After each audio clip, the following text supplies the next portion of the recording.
Hello, everyone. Welcome. My name is Jesse Whittock. I am the international TV co-editor at Deadline. Welcome to our latest talk for Deadline's Virtual Contenders 2024 Unscripted and Documentary. We're headed over to what's surely one of the most ambitious unscripted television programs ever attempted. It also must have one of the highest kill counts, although I'm using air quotes there. We're going to be hearing from the folk behind Squid Game, The Challenge, Netflix's reality competition reimagining of the Korean survival drama series, whose debut run in 2021 remains the most watched season on Netflix to date. So that's quite an amazing achievement. And what better way to heighten that drama of 456 players competing not only for a cash prize but to stay alive than to port it into the world of unscripted TV? Released in November 2023, Squid Game: The Challenge sees 456 strangers attempting iconic, nerve-rattling challenges such as Red Light, Green Light and Dalgona, and some new ones, which we'll see in the clip shortly, to win a gigantic $4.56 million prize. Just like the Korean show, the losers are bumped off unceremoniously until just one remains. The show was viewed more than 20 million times at the last count, so unsurprisingly, a second season will be coming. Joining Contenders today to talk about it are Tony Ireland, executive producer at Studio Lambert, John Hay, executive producer from The Garden, casting director Erica Dobrin, and production designer Matthew Weeks. So welcome to you all. But before we begin our Squid Game chat, let's take a look at the show and roll a clip. I have an extra person in this game, somebody I know I can trust, and I don't know if everybody's going to have their mom in this game. I don't think so, so I'm lucky. Please, for the love of God, make it through this challenge for me, okay? I will get through this challenge. I swear I will. I've been practicing. Bend your knees. Bend the useful knee that you have.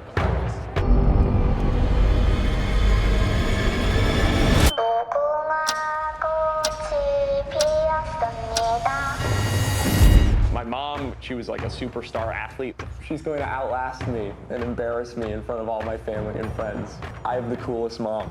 I see the time on the clock. I don't know if I'm gonna make it.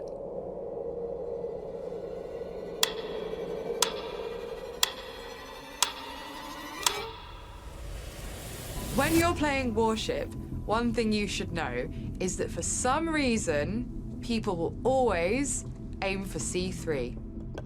Psychologically, it seems the most comfortably safe place to go. 3 and 3 away. Red missile launched. C3, miss. That's okay. That's okay. All right, that was good. Okay. Blue missile launched. Get ready over there. Fire away. G2, hit. Oh my God. Take the shot, Captain. F2, hit.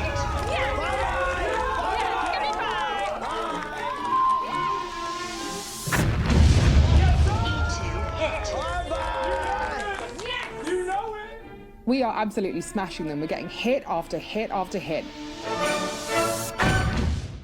Taking something as sort of iconic as Squid Game and thinking of repurposing that for an entirely new format and taking it from a scripted space into an unscripted space seems like a fantastic, exciting, but incredibly terrifying challenge, which is probably a bit like playing Squid Game, I imagine. What was it like for you when you thought we're going to be doing this? I mean, you're right, both of those things. What an unbelievable privilege to be trusted to do it, but also how completely terrifying to try and sort of match the success of the drama. But I think we should start really by paying tribute to the drama, because it's just the most incredible piece of work, and it's got such a singularity of tone and vision and world that, like, it's just as material to play with. It's just, of the very highest quality. It's a bit like starting 100 meters, sort of 50 meters down the track, but then with sort of gold medal level expectations of the results. So, I mean, the two things that were highly unusual about the drama was that, of course, it was a drama about a game.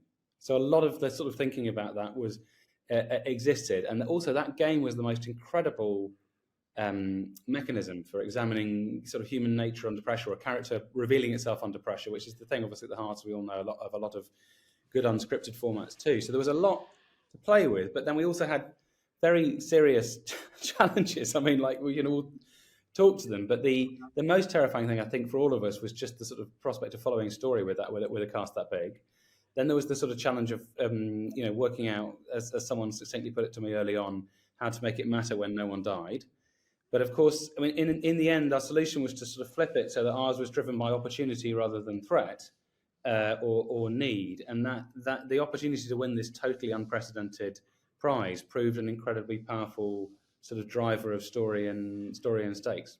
And John, your company, The Guardian, is known for its fixed rig programs, like 24 hours in A&E, and then you've got Studio Lambert, who are known for like some of the top unscripted reality TV. Did meshing those two things and your two styles come easily? Yeah, it was a very happy creative marriage. I mean, it was made by Netflix, as in they put the two of us together. But we found ourselves very sort of creatively sympathetic. I think really we all brought different things to it. I mean, our company has documentary roots, but has long been sort of making shows at scale and sort of. I mean, you think about a lot of our programming, it's really about that question of character revealed under pressure. You think about the people in the custody interview cell or the alone sort of wilderness, or sort of at that crucial moment in the A&E room. So the essential substance of it is common, and we're all all these things are in the end about character and narrative. The amazing body of work and expertise from Studio Lambert sort of brought a different take, and it was just a very enjoyable back and forth between us two and Netflix to try and. I suppose we all were trying to set out to find something with a slightly different tone that matched and sort of went on from the very singular tone of the drama. Yeah, tone's a really important thing. And Tony, when you're thinking about what Squid Game sort of represents and how the drama sort of played out to audiences, it was definitely the excitement of what was happening mixed with the dread of what was happening on stage, on screen. And it feels like this is what you needed to recreate here. Is that what you were going for? Absolutely. And as John said, we're so lucky to have the drama as a basis for this show.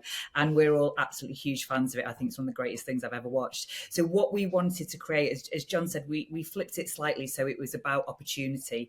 But when we're producing these shows, the cast had to be surprised. So they had to be, the first time the guards walk in, it's a shock to them. It's like, wow, I really am in this game. We needed to create this immersive world for them, this bubble that they were in Squid Game. They were playing this game. So yeah, that was really, really important to us. And, as with all the shows that we make, the cast were the key, to have a warm cast, to have a cast that represented people from all different backgrounds. And they were the key to this being a really enjoyable watch. And as John mentioned before, it was all about us finding story in this enormous scale. It was about us showing the viewers cast members and players that they cared about and that they rooted for. And that was one of our biggest challenges, that obviously the games are spectacle and incredible, but without that story and without caring about those contributors, the show wouldn't have connected with people like it did. And we'll come back to some of the games and the mechanisms behind them shortly. But Erica, it's definitely the case that this show really was a gigantic casting challenge. I can't imagine you've had to cast 456 lead characters before. How did you even begin that process? It was what you said. You had to cast 456 lead characters, because usually when you cast another show, you're casting 10 people that are leads, and you kind of have an idea. With a show like this, we needed 456 winners, because every single person that we put through, I had to make sure that this person, was I okay if that person won the show? And that was the hardest part. Obviously, inclusivity and diversity, and making sure that since this was a worldwide casting, that every person that you saw on the show that you felt represented, that I could watch the show from another country and I could resonate with somebody on this, which I don't think has ever been quite done before in the scale that it was done.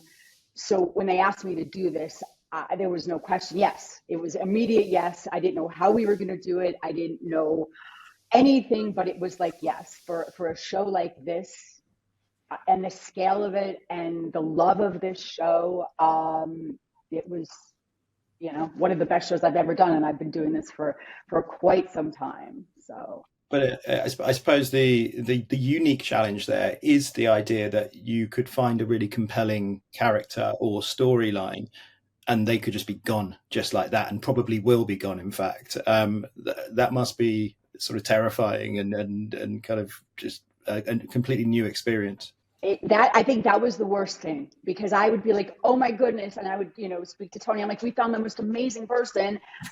And then they're off in the first 2 minutes in red light, green light. That's never happened before, ever. You know who your star is, and you're hoping that star goes, but you got 456 of them. So that was again, the challenge. I had to make sure that every single person, if they won, would they be good enough to win?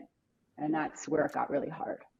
And Tony, it's got a similar question for you. Obviously, you're drawing on storylines and trying to find the most compelling way through the narrative. And ultimately, you're sort of staring into the dark. You don't know who's going to be there next week. Absolutely. And that was one of the biggest things that we all had to accept going into this, that who knows who is going to be stood there at the end. We had absolutely no idea as we went through the games, and people just started dropping off and being eliminated.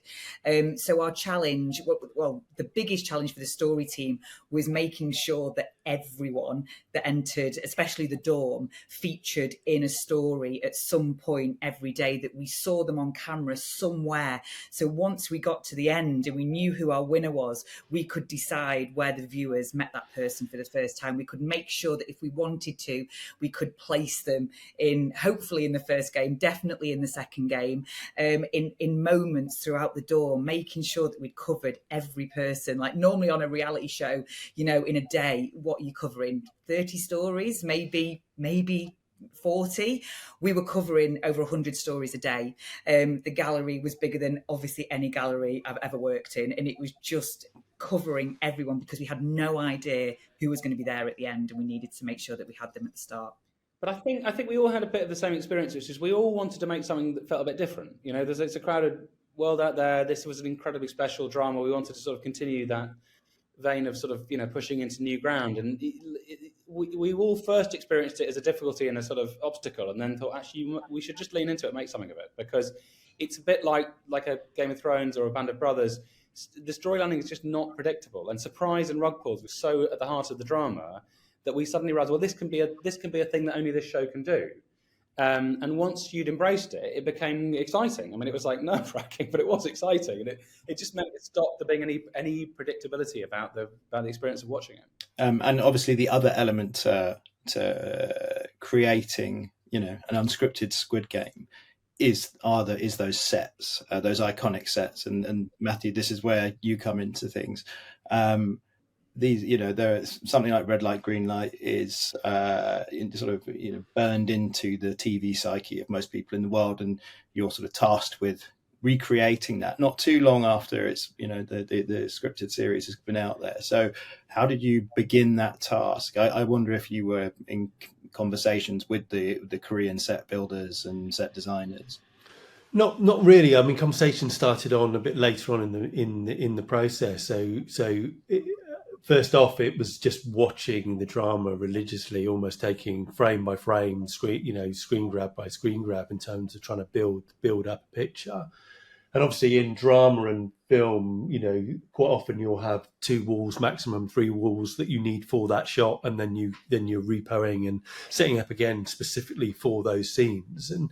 And Tony touched on it earlier. Our task was to create an immersive world where every contestant needed to completely believe the environments and the spaces that they were in. So it was a great challenge, and for us to sort of create that level of naturalism where there were no off-camera bits once they were in each space. It was a fully immersive 360 environment that that they got lost in. So they believed they were in the show. They believed they were playing Squid Game, and that was much like John was saying. You know, that was the greatest challenge and the greatest reward when we managed to sort of pull that off. Now there were some added games, some new games that were beyond the scripted show. John, just as a sort of final word, as we're coming towards the end of our time, those games have gone down really well, and you now have a second season. So, what do you think makes Squid Game bigger for season 2? Is it doubling the prize pot to $9.12 million, or how do you create new games? Is that probably the easier, slightly cheaper way of doing things? You'll understand it's the one thing I can't really talk about. This the season 2 is a very closely under wraps. But I mean, it's great. It's a nice problem to have that if season 1 having gone down well, expectations being high. But I mean, the whole exercise is a really enjoyable game of playing with viewer and player expectations. That's the reason we introduced warships. It's part of the reason we introduced the twists. I mean, it's just sort of it's once people have a model in their head, there's room to sort of bounce off it, go with it, and subvert expectations in the same way the drama did. And that's, I think, it's one of the things. I mean, it's alongside the scale and the prize and all the rest of it that makes it unique. All right, fantastic. Well, on that note, guys, I appreciate your time and thank you for joining us. Thank you very much. Thanks so much. Thank you.